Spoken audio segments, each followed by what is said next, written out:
Thank you for joining us on this July very summer-like day out there. I hope you guys are all in a very nice air-conditioned building right now. That would be great. And so today, because of the subject matter, we're going to forego the put your name in the chat feature box today. But if you guys do want to chat with one of us, just go ahead and hit one of the presenter buttons there, and you can actually have a private chat with us. If you do have any questions at all, we just want to make sure that everybody feels comfortable being able to ask something without actually putting your name out there. So that's definitely an option there. You can either hit Meg, or you can hit me, the NEMA one, or you can also hit Scarlett, that's in the attendee list. So if you do have a question, you can either type it in the chat for everybody to see, or if you want it to be a little bit more private, go ahead and type it in there. I also want to mention that today's lunch will be recorded and available on the NEMA website later on this afternoon. So, Michelle, we're going to get started on this now that we've gotten all the technicalities away, started and stuff like that. I want to introduce you guys to Michelle Carroll. She's an Associate Director of External Programming at NRAPE on campus. So just to get started, can you tell us a little bit more about your organization and you? Absolutely. Well, hi, everyone. My name is Michelle, and I am with NRAPE on campus. NRAPE on campus is a national nonprofit that is dedicated to ending sexual violence in our schools and on our college campuses. We do that through a three-pronged approach.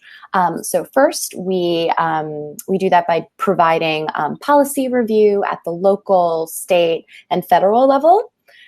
We also provide education. That's exactly what this is. We provide a variety of programming, a variety of trainings to many different populations, and it's one of the ways that we aim to end sexual violence by promoting education and ensuring that folks have the information that they need in order to transform their campuses.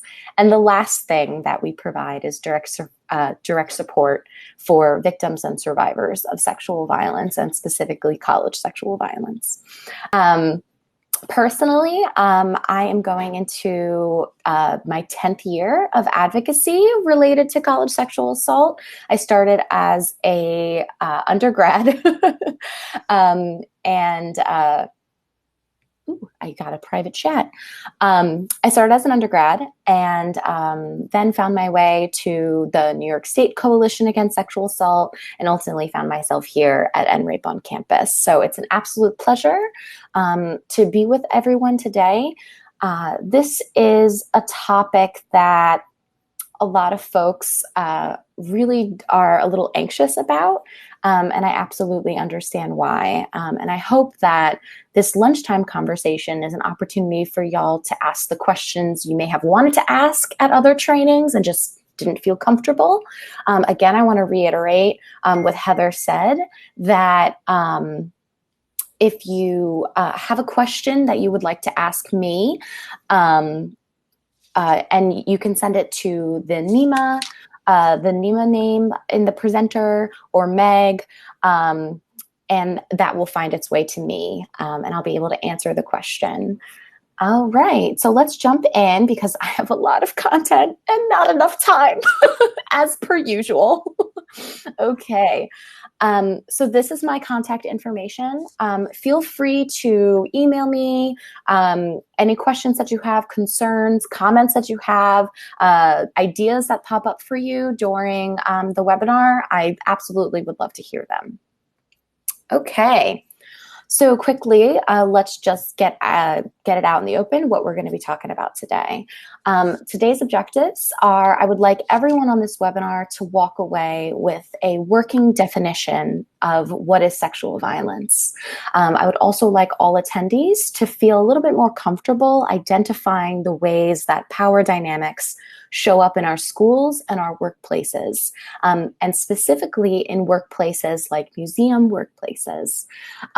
Next, I would also like attendees to feel a little bit more comfortable with the Title IX system and the Title VI, and how it relates to your work and your life. I will expose you to a little bit of bystander intervention. That's a whole other training. You can actually spend years working on that. So I just want to expose you to a little bit of the language. And then finally, we're going to jump into question and answer. Okay. So very quickly, some community agreements. Again, this is a topic that a lot of folks may have particular feelings about. I want to put the blanket disclaimer that it's very possible that there are folks on this webinar who have experienced sexual violence either personally or as a secondary survivor with a loved one. And so I put these community agreements here so that we all understand the ways that we should respect one another and connect with one another during this webinar, even though I'm the only one that's going to be speaking. So just to reaffirm, all questions are useful. There are no dumb questions here. Every question is useful. And I encourage you to ask, again, any questions that you may have that from a prior Title IX training. Happy to hear it. Second, please take care of yourself in whatever way is healthy for you. If this is your lunch, make sure you eat. Make sure you have some water with you. I have water right here. And if you need to take a step away, please do so. And then finally, listen with the intent to learn. This is a topic that some folks may have never been exposed to. And so I encourage you to open up your mind to some ideas that you may not have thought about or may not have thought about in several years. Okay, great. So before we jump into some definitions and start talking about that, I want to take advantage of the chat. And I want to ask if who has participated in a training on sexual violence before? If you have participated in one, just put, like, I participated in one at school or at work. I'm curious to see, where you've gotten some of this training before or heard some of this language before. So I'll give everyone about like 20 seconds. If you want to put in the public chat where you've heard or where you've attended a training before. And if you haven't attended a training, share that too. I'll give about 20 seconds to see if folks do it. Bystander intervention training at a conference, cool. Some folks have not attended a training. That's also cool. Some other folks have not attended a training, okay. All right, so it looks like we have more newer folks to this topic than usual, which is great. I'm really excited to be the first person that you speak to about this. Oh, some folks worked on college campuses, and so they were required trainings in the past. Absolutely, right. Okay, so let's dive in. Let's start right at the beginning. What is sexual violence? So the CDC defines sexual violence as any sexual act that is perpetrated against someone's will. And it's a term or a phrase that encompasses a range of harmful activities, including a completed non-consensual act like rape, an attempted non-consensual sex act, abusive sexual contact like unwanted touching or fondling, or non-contact sex abuse like threatened sexual violence, exhibitionism, or verbal sexual harassment. And so that's where we are starting. So this is the definition that we'll use throughout this webinar. For folks that have participated in a training at their college campus, this definition might look a little bit different. But this is the definition that we use in the movement that is broad enough to encompass the experiences of all survivors. Okay, now, what is affirmative consent? This is really important. Why do I use the phrase affirmative consent rather than just consent? Well, New York and California are the first states in the union to enact laws that define standards for consent. And so they have passed laws that are affirmative consent laws, meaning that in order to show that there has been consent, that consent needs to be affirmative, meaning that there is a clear, unambiguous agreement at every stage of the sexual encounter, whether it's kissing, touching, oral sex, or penetrative sex. Clear, unambiguous agreement. I want to emphasize that. It doesn't mean verbal. And we use that definition because it, again, encapsulates the experiences of all survivors, including survivors who are not able to verbally consent. It's important to remember that affirmative consent can never be assumed. It has to be reestablished at every single consecutive incident of sexual contact. And it's important to, again, emphasize this. Silence or lack of resistance does not demonstrate consent. This definition is far more is far more pro-survivor than a consent definition, right? Because prior in the past, consent or silence could have been misconstrued as consent. I've heard many Title IX hearings where that was a debate. But if you're using an affirmative consent definition as the standard of what consent looks like, then silence or lack of resistance is never consent. And I think this definition makes it much clearer, especially for young people who are just learning this information. An affirmative consent definition is far more easy to understand.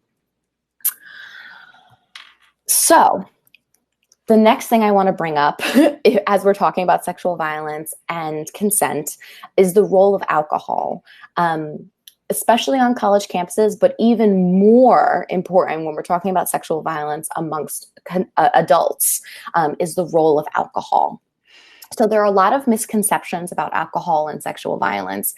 Alcohol has long been referred to as the date rape drug. Sure, everybody's heard that before, but alcohol is never the cause of sexual violence. However, it's one of the many tools that someone can choose to use to commit sexual violence. Alcohol can function as a social lubricant. I'm sure everyone on this webinar knows that either personally or has seen that in their life and in their experiences, and possibly maybe at work conferences. I know the work conferences that I've attended, alcohol is kind of a major component of the social spaces. And so because alcohol can function as a social lubricant, some perpetrators use alcohol to control their victims, thus rendering them helpless. And so perpetrators may look for people who are intoxicated and thus have higher vulnerabilities, or they may encourage someone to overconsume so that they're more vulnerable.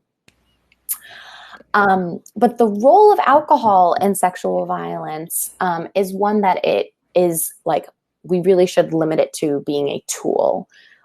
However, when we're talking about sexual violence and we're trying to identify what leads to sexual violence, power rather than alcohol is far more important. So what is the role of power in sexual violence?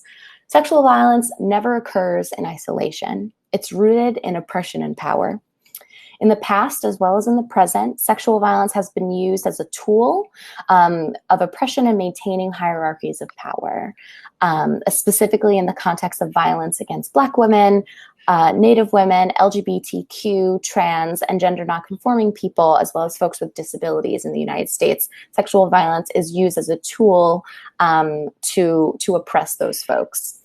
Victims of sexual violence are affected by many forms of oppression, including racism, sexism, classism, heterosexism, ageism, ableism, etc., etc., etc. What we know from research is that the factors that make marginalized folks more vulnerable to violence can thus compound the effects of sexual victimization, which exacerbate the trauma and isolation that survivors experience. So, how does sexual violence impact victims and survivors? Very quickly, victims and survivors of violence experience short and long-term effects that can impact every area of a person's life.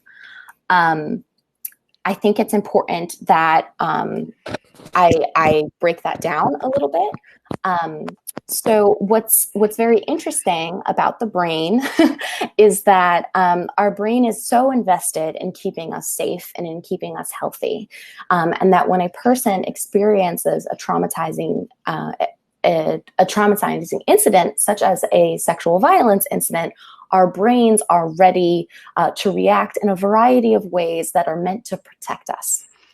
And so the actions that our brains take in those moments after we experience an incident of sexual violence, those actions can be repeated later on throughout a person's life when they experience an incident that reminds them, so even tangentially, reminds them of the incident of sexual violence. So when we're talking about sexual violence in our schools and in our workplaces, it's very possible that somebody is going to exhibit certain symptoms of trauma. And that can look like disassociating, that can look like high levels of stress, it can look like someone becoming a people pleaser because they are so, it's so important to them that they receive positive feedback. The short and long-term effects can also affect somebody's physical health as well. Studies have shown that victims of sexual violence experience higher rates of heart disease, as well as other similar diseases. And so sexual violence is more than just a single incident in someone's life. The effects of that violence and the journey of healing can affect someone's ability to succeed in school, as well as their ability to succeed at work. So that leads us into this next little piece. This is something that I could really break into a whole fuller webinar, but I just want to give you a little bit of taste of this information. So how can you support a survivor in your life? We just talked about the many ways that someone can be harmed and experience that harm, but how can you support a survivor in your life, whether that's personally, professionally, while in school, on the bus, on the train, it doesn't matter. So to do that, that's pretty simple, actually. First, listen. When someone is disclosing an incident of sexual violence to you, let them lead the conversation. Listen and be present for them. Don't pry for details. Just take it as face value. Rather, allow the survivor to share as much or as little as they want, and just be a comforting, listening presence. Second, believe them. Remind the survivor that you believe them, that you are here for them, and that what happened to them was not their fault. Then ask the person that's disclosing to you, what can I do for you? What would be helpful? Note that, that in that moment, it may be helpful to have actually done some prior research in advance so that you can suggest some ways that you could be helpful to someone. It's very possible that someone is disclosing to you in a moment of high emotional distress, and so they may not know what would be helpful to them in that moment. So I encourage you to do a little research in advance to see what would be helpful. And I can tell you what would be helpful for a person. Familiarize yourself with your local community resources. Know the name of the local rape crisis program and their hotline number so that you can share that with someone, or have RAIN's hotline number handy.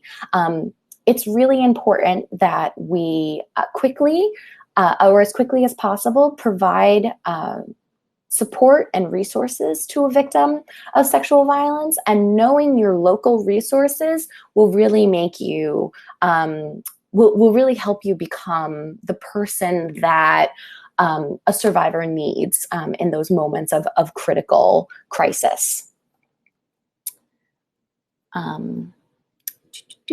Let's go on here. Okay. All right. So sexual violence and gender discrimination in the museum workplaces. Let's take what we've just discussed, which is our definition of sexual violence. I'm going to pull that up right again. Any sex act that is perpetuated against someone's will, right? And we know that we need to be looking for and establishing affirmative consent in all of our sexual interactions every single time we know these things, right? So now let's take what we just learned and apply it to your everyday life. Okay. So I have here, and it's a little small, but that's okay. I will make sure that this resource is included in the email that you'll receive after this webinar concludes. But what I have for you right here is a new survey from Leadership Matters that was released earlier this year, 2019, which shows a little bit more information about actual experiences of folks in your profession. So this study shows us that 62% of the survey's respondents reported that they had been a victim or witnessed gender discrimination while at work. The survey also found that the most frequent forms of gender discrimination were ideas and opinions not being recognized as valid, equally happening as frequently is being talked over. And then there is lower salary or salary inequity, which I'm sure is not a surprise to anybody on this webinar. And then 49% of respondents actually shared that they had experience verbal or sexual harassment while at work. And I wanted to try to find additional information that would illuminate some of these numbers for us. And I was really lucky to find this really exciting article that came out also this year, 2019, how gender affects the experience of archival research and field work. And what I found while reading this was that the power dynamics in the museum space and in the archive space is very much present in the way that we expect to see the same power dynamics in a college in a college setting. There's somebody who has control over resources or access to resources, and then there is somebody who's trying to gain access. And so what I read in this particular article is that for women or for folks who are not men, the level of work that needs to go into planning a research trip or an archival trip is far more outweighs what men are expected to do. Additionally, what also came up quite frequently in this study that I'm sure everyone on this call has also experienced is the peer-to-peer, colleague-to-colleague ask of, oh, let's continue this conversation at lunch or at dinner or coffee, right? And so the folks in this study actually really broke that down, the difficulty in making that choice, because again, the power is completely imbalanced. Someone has access to a resource or a object or a book, and someone needs that access. And so there can never really be an equitable relationship there. And so I just really wanted to break down these numbers a little bit more, because for me, I just needed a little bit more context as to what we were looking into. Okay, so a number of allied professions have actually been completing sort of community climate surveys in the last year or 2 years. And so I have here the results of a survey from the American Historical Association. And this is just like a comparison. It's to show that the issue of sexual violence is one that is a societal community issue. It's not a profession issue. The way that we see power dynamics play in a museum space is obviously different than what we would see maybe in a corporate space. But when you boil it down, these power dynamics are very similar. So what I'm showing here is the results of the community climate survey that was completed by the American Historical Association. And so we're seeing that there are high rates of folks experiencing being put down or condescended to, very similar to the survey that was completed for the museum workplace, where 66% of respondents felt like they were being ignored or condescended to. That's quite similar. Sexist comments, that's also quite similar from your survey. And then lower rates of actual sexual violence that includes forcible touching.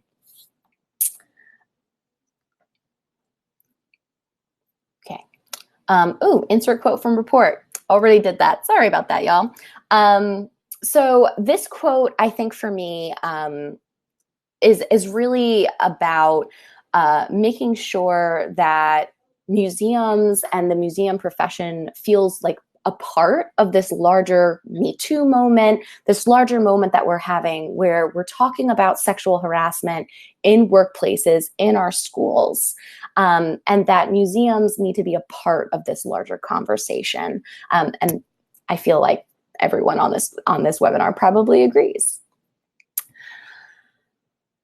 Okay, sexual violence systems. So this is where I'd like to spend a little bit more time talking about the Title IX system and then talking about Title VI, which protects folks from gender discrimination in our workplaces. So we're just going to dive in with this information. Again, as a reminder, we'll have a Q&A at the end of the webinar. You can feel free to message questions either privately to the NEMA folks or publicly on the public chat. Just a reminder. Okay, so we're going to start with Title IX. When I say Title IX, what are your immediate associations? Feel free to jot them in the public chat box. When I say Title IX, what's your immediate association? I'll give you like 25, 30 seconds.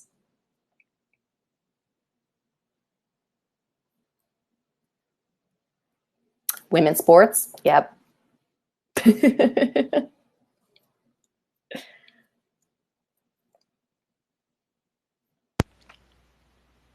Michelle, it's Heather. Can you hear me? I can. Yay, I have voice on my own computer. Yay! I thought I had a little tiny break so I could type in right now. So I would agree with the women's sports. Women's That's sports, usually when it's mentioned. It does seem to be what everybody else associates with it. And I'm not surprised because for, 2 decades, Title IX really was associated with women's sports. Also, shout out the U.S. women's soccer team. I was just thinking about that. Always. Yeah. But yes. So women's sports is absolutely what usually pops up for most people. Yeah. But I want to challenge us to think a little bit beyond that, because now Title IX, which is a federal gender discrimination statute, has been applied to sexual violence and sexual harassment. So I have up here on a slide, it's the 120 words, and this is what Title IX is. It's very quick. Most folks expect it to be like a very long explanation. No. So Title IX simply is: no person in the United States shall, on the basis of sex, be excluded from participation in, be denied the benefits of, or be subjected to discrimination under any education program or activity receiving federal financial assistance. It's quite broad. So Title IX actually addresses gender discrimination in all of the ways that it can show up. For example, Title IX is applied to protect nursing and pregnant parents while they're completing their educations. It's also applied for trans and gender nonconforming students when they're accessing different aspects of an educational community. So Title IX is super important. But let's talk a little bit more about it. So who does it cover? Every student that is participating in an educational program that receives federal funding. So that's kindergarten through college or graduate school or PhD. So it affects, I actually should have looked up how many students there are in the United States currently. That's a good thing to know right off the top of the bed. But it affects all students. It protects all students that are receiving an education that receives federal funding. Who can use the Title IX system? Any student that is participating in an education program that receives federal funding. Pretty simple. But what does that system look like? Well, that's a great question. We're actually in a really interesting time right now where the regulations associated with how a college campus or a K through 12 school, the regulations for how they enforce Title IX are changing. And so I don't want to get into how that is going to change and how that'll affect college students and K through 12 students. But if you are interested, shoot me an email and I'll get you that information.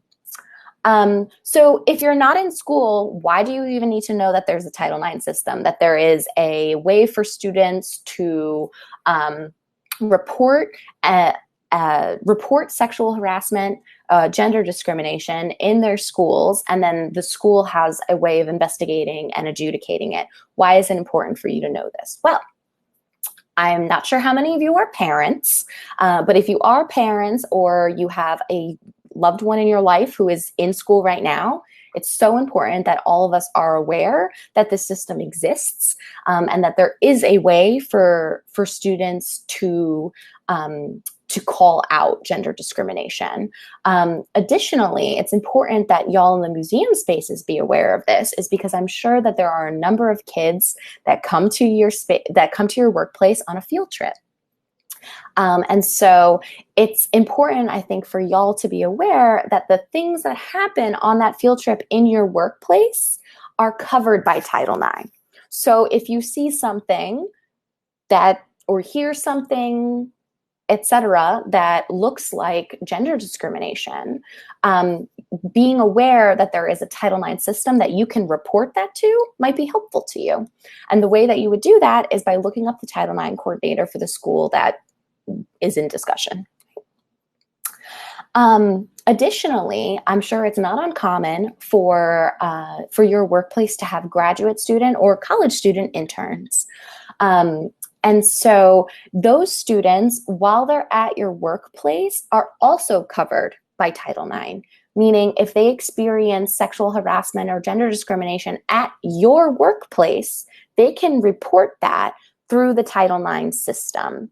And they can also receive accommodations and receive support from their school by using that system. Let's see. So actually, before I move on to Title VI, I just want to give folks an opportunity to ask any questions that may have or send questions in. I went through this very quickly and very broadly. But I want to also pair Title IX with its corresponding federal legislation that protects folks in the workplace from gender discrimination. So Civil Rights Act of 1965 is where we get Title VI from. And the actual wording is on the slide right here. Again, like Title IX, super short. I'll read it because it's so short. It shall be an unlawful employment practice for an employer to discriminate against any individual with respect to their compensation, terms, conditions, or privileges of employment because of such individual's race, color, religion, sex, or national origin. So who does Title VI cover? Who can use this system? What does the system look like? And what about graduate students? Let's get through it, right? So who does it cover? Title VI covers any employers with 15 or more employees, including state and local government. So if you're at a workplace that has less than 15 employees, 15 full-time employees, then technically Title VI actually does not cover you. Side note for that, many states have actually passed more expansive pieces of legislation that protect you in your workplace. So if you happen to be one of those states, like New York, you are actually protected more than someone from North Carolina that state does not have additional workplace protections. So, what this law, the way that this Title VI really works is that the law doesn't prohibit simple teasing or offhand comments or isolated incidents. Instead, it prioritizes harassment when it is frequent or severe. So frequent or severe enough that it creates a hostile or offensive work environment. Or the other way that gender discrimination shows up in our workplaces is through quid pro quo harassment. And so everyone is probably familiar with that, but just in case you're not, it's basically unwelcome sexual advances or requests for sexual favors that constitute quid pro quo harassment when such submission to the conduct is either explicitly or implicitly a term of your employment or a promotion or a raise, etc. And so there are two ways that gender discrimination shows up in our workplaces. So again, that's quid pro quo harassment, or by creating a hostile work environment when the harassment is frequent or severe enough to lead to a hostile work environment. So who can use this system, or who can report an issue of gender discrimination under Title VI? Well, as I said, any employer with 15 or more employees. And that also includes consultants, interns, volunteers, part-time employees after that 15 mark. So as long as you have 15 employees, you're able to report gender discrimination under Title VI. However, that does not mean you should not report, even if you are either employed by a workplace under 15 employees, or you are a consultant working with a workplace that has less than 15 employees. You can still report that incident. It doesn't mean that the office charged with investigating will find that there is an incident of gender discrimination, but it's another option in addition to civil procedures that I won't get into right now, but just are also part of this larger system. So what about graduate students now under Title VI? So this is where things get a little bit shaky, especially with graduate students. So as I said, graduate students are able to report incidences of sexual harassment and gender discrimination under Title IX at their institutions. So they're able to make reports that way. But graduate students that are employed by your workplace are also able to access the Title VI systems, and they can do that also at their institution, or they can do it through your workplace policies that may have identified a reporting structure for sexual harassment. If your workplace does not have a reporting structure for sexual harassment, feel free to send me an email, and I'd be happy to send you some examples of what your policy handbook could include.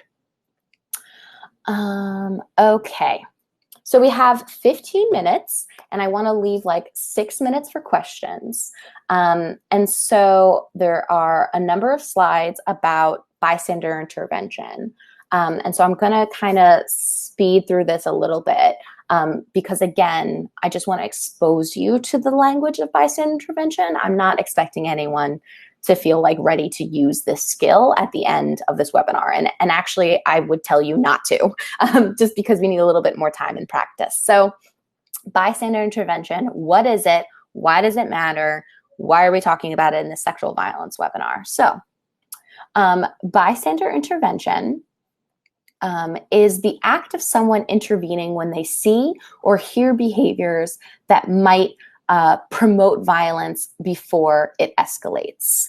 And so when as a way to end sexual violence, it's really important that folks are familiar with bystander intervention, because it's a skill that you can use to stop something from happening in the moment. Victoria Banyard is a incredible research on bystander intervention and the connection between bystander intervention and ending sexual violence. And they write that the bystander approach offers opportunities to build communities and a society that does not allow for sexual violence. And it gives everyone in the community a specific role in preventing the community's problem of sexual violence. I include this quote because for me, it really emphasizes the core of the issues that we've been talking about today. Sexual violence is a community problem. It's not, it can't be, it's not a person problem, it's a community problem. And so everyone in the community has a role to play in preventing, responding, and effectively addressing sexual violence. And so how do we do that? We do that with the bystander intervention toolbox of skills. So benefits of using bystander intervention to prevent violence is that it discourages victim blaming and shifts responsibility to the community. I'm sure many of you have heard the term victim blaming. You may have seen maybe in movies and TV shows, especially if you watch SVU, that folks who are not familiar with sexual violence will say, well, what were you wearing? How much did you drink? And so that's victim blaming. That's putting the onus on the victim for the perpetrator's actions. Bystander intervention completely flips that around and encourages folks to see how the community has a responsibility to prevent violence. With bystanders being active participants in the community itself, that sense of responsibility shifts away from the survivor, from either trying to protect themselves or feeling like they're alone, instead to the family, friends, coworkers, and community as a whole. So instead, we're asking, how can we let this happen in our community? How can we learn to say something? Additionally, bystander intervention changes social norms. With bystander intervention, society's collective responsibility takes priority over individual responsibility. So social norms play a really significant role in violence prevention. So when we change the social norms where we're challenging rape myths or the ways in which we promote harmful masculinity, bystander intervention allows us to change those social norms and instead, again, make it a community responsibility. And then also, bystander intervention shifts responsibility to people of all genders. Earlier rape prevention programs used to focus exclusively on the dynamic of men as perpetrators and women as victims. But we know that that's not the reality of sexual violence in our communities, and that people of all genders experience sexual violence, and people of all genders can perpetuate sexual violence. Bystander intervention recognizes this and instead doesn't make men the primary perpetrator as well as the primary knight in shining armor. Instead, bystander intervention allows anyone to embody that role as a person who can stop violence. Okay. So here are the actual steps to using bystander intervention as a skill. You notice an event. You recognize that there is a problem and that an action might need to be taken. You take responsibility for acting. You decide how to respond appropriately and safely, and then you take that action. It's 5 steps. Obviously, we don't have enough time to go through all of them right now, but I'd like to start with noticing an event. The idea of noticing event really, for me, synthesizes the fact that bystander intervention is a community approach, because we start with this idea that anyone in the community should be able to notice an event or notice when actions or behaviors are harmful and can promote violence. I remind y'all to trust your instincts. You know when something feels off. You can feel that.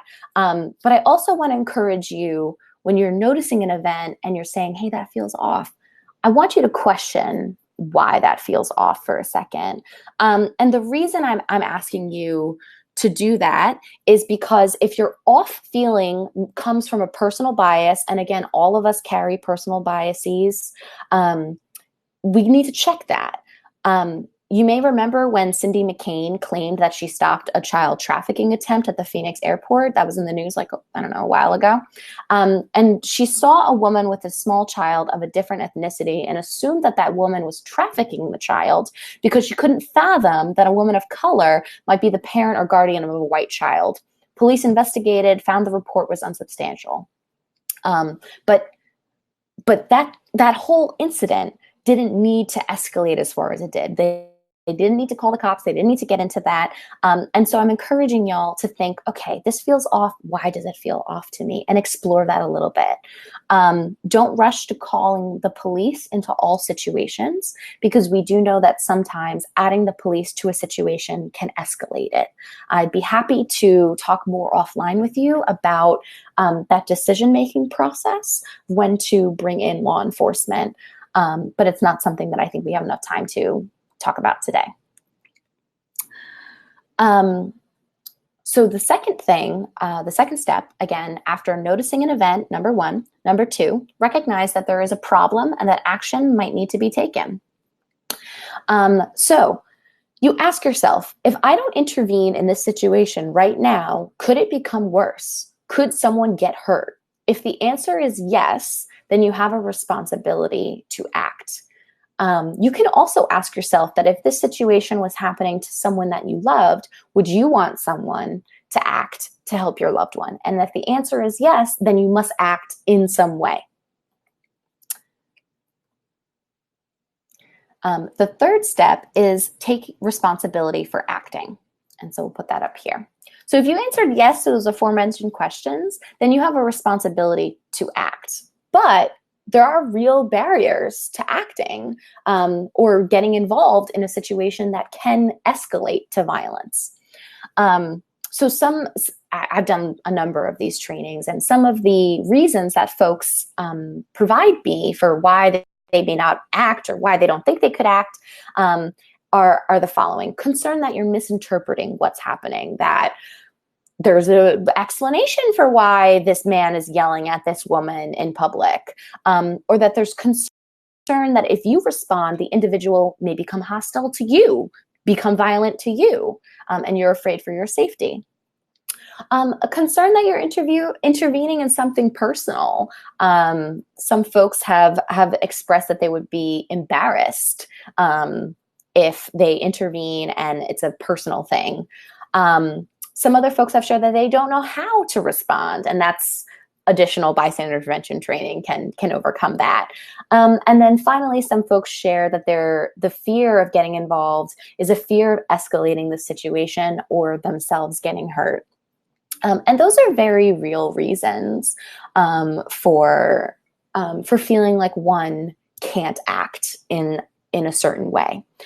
What's great about bystander intervention is that there's not one prescriptive way to act. So once you notice an event, you recognize that there's a problem, that action might need to be taken, you decide that you're going to be the person that's going to act in some way, then there's a specific thought pattern for how you decide how to respond appropriately and safely. We don't really have time to get into that today, but a lot of ways that folks have used bystander intervention and are very varied. So some folks may use bystander intervention to intervene in like a public fight by asking, what time is it? Or I'm looking for a subway. Is there a subway around here? Or sometimes, going to the person that is the perceived victim and saying, oh my God, Sarah, it's been so long since I've seen you. Come sit down next to me, and thus separating. Those are some very direct ways of intervening. Another way that folks use bystander intervention is that after they realize that there's a responsibility for acting, they may realize, I'm not the best person to act though. And so they'll look around and see, is there another person that I can bring in who can act in a way that I can't? So for example, some folks who present as small women will feel like, oh, I can't, if this gets physical, I can't intervene, I can't get involved. Well, that shouldn't preclude you from getting someone else involved. And so you can take the same steps to find the right person in the room or on the train, in the bus, who can intervene in a way that you feel you can't. So we went through a lot of information. I just wanted to expose you to bystander intervention as this idea that a community can use to address violence in the moments before it escalates. There are a number of trainings that colleges can purchase. If you're interested in what those are and what those look like, again, shoot me an email and I would be happy to share that knowledge with you. So we have about 4-ish minutes. I'm sorry that there is not more time than that, but I want to transition into the question and answer. So NEMA, has anyone sent you any personal questions? We did have one that came in earlier about what do you do if you're in the workplace and you see something happening, but you're a consultant?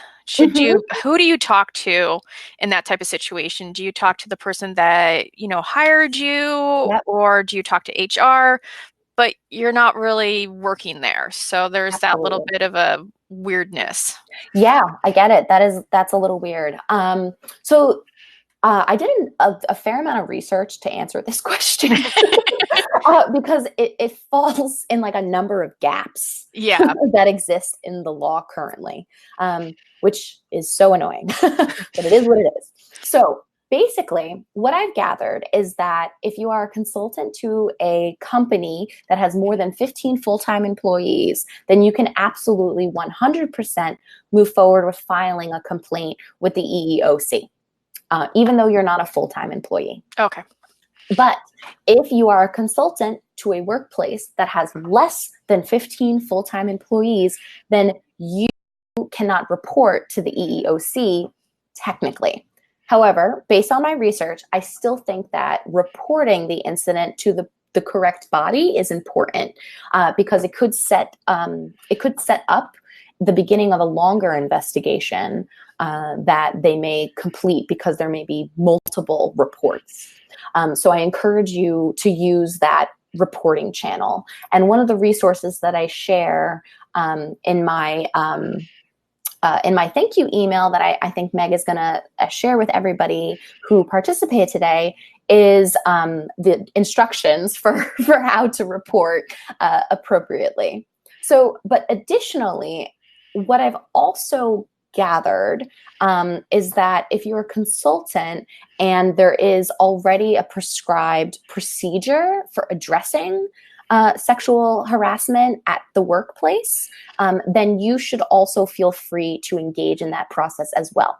So if in the handbook it says, oh, this person in HR is the person that you report to, then you should feel free to use those systems as well. And in addition to all of this, all of the civil options are still available to you. It's not perfect. It's not a perfect solution, but there are avenues to address this.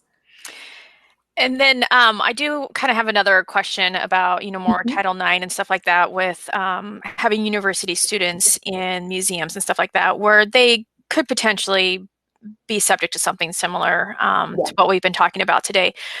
So in our employee handbooks, we go through, sexual harassment, whistleblowing, and stuff like that. And I'm wondering, would there be something similar to that should be given to the interns? So they could say, it's like, okay, so if anything happens, you can report to this person, or, you can actually report it to the university system itself. Would you suggest having something similar to that for interns from universities? 100%. I suggested for two reasons. Number one, because I think it's a great way to really show interns that you're bringing them in fully to your community, right? Mhm. Um, that's a great thing. I also think it's great because not every institution of higher learning has approached this issue in the same way. So not every student has received the same level of training or the same level of access to information about this. And so this is another opportunity for you to share this information with students who may not have gotten a lot of this at their institution. And so reminding students that there's a reporting structure at their workplace, and then looking into what the reporting structure looks like for the students at their college would be great. The way you find that information should be quite simple, but it isn't always simple. It should be as simple as Googling the name of the college and sexual misconduct policy, like where I went to school, Franklin and Marshall College, sexual misconduct policy, boop, number one, and it should pop up. Well, it's not always like that.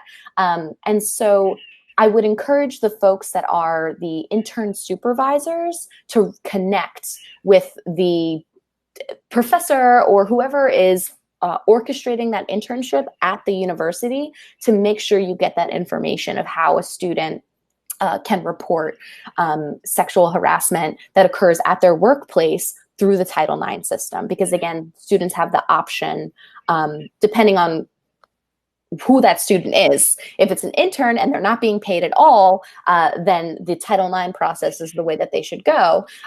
Or if there's a reporting structure at the workplace, that's also a great option. But a graduate student that's being paid by the institution and by your workplace, they can use either the Title IX system at their workplace or at their school, or they can use Title VI. That just goes into what Gina just said about adding that to our handbook. So about our new online required Title IX. Yep. So yeah. that's the other thing, is that a lot of students are going to get online training for this topic. We know from research that it's not sufficient. But what we do know is that when you provide multiple doses of information like this on sexual harassment, what it is, on bystander intervention, what it is, how you practice it, on the reporting structures, when you repeat that information, folks, retain it and thus are able to use that information in the moment when they might need it or a loved one might need it. So we're like 3 minutes over. Just before I hand it back over to the NEMA team, if you enjoyed this, I'm so glad. If you would like to bring eRock to your conference or school, there's the email that you can send that to, or you can just shoot me an email, michelle@nraiboncampus.org, and I'll make sure that you're put in touch with the right person to plan that out. We have a variety of different trainings for a variety of different folks, everything from students to grad students to administrators, professors, and then folks that are not even involved in the college community fully. And so this has just been a really exciting opportunity to talk about a topic that I'm very passionate about, but with a new group of folks. So this has been really lovely for me. And so I want to thank you for welcoming me and listening and walking away with this information. Thanks, Michelle. Yeah, you did send me quite a bit of information and a lot of really good links and stuff like that. So I will definitely be sharing that with everybody today on that one. So yeah, because I know Scarlett actually attended one of your workshops at a conference. So let's thanks Scarlett on this one here. Yeah, absolutely. And thanks everyone. This has been a really great way to spend a Wednesday. Thankfully, it's going to cool off a little bit with the thunderstorms this afternoon. I don't think that's happening. Yeah. So I want to say thank you to everybody for attending today, and I definitely want to say thank you for Michelle for sharing her knowledge. I know this is a difficult subject matter and stuff like that, but I think it's something that needs to be talked about, especially in the workplace, outside of the workplace, and especially with interns coming into your museum. That's a big thing too, and stuff like that. And today's session was recorded and will be available on the NEMA website, and I will be sending that link along with the survey and Michelle's information later on this afternoon once I get it up on our website. So I want to say thanks to everybody and hope you can join us for a future Lunch with NEMA. All right. Thanks, Michelle. Thanks, everyone. All Bye bye. right. All right. Bye.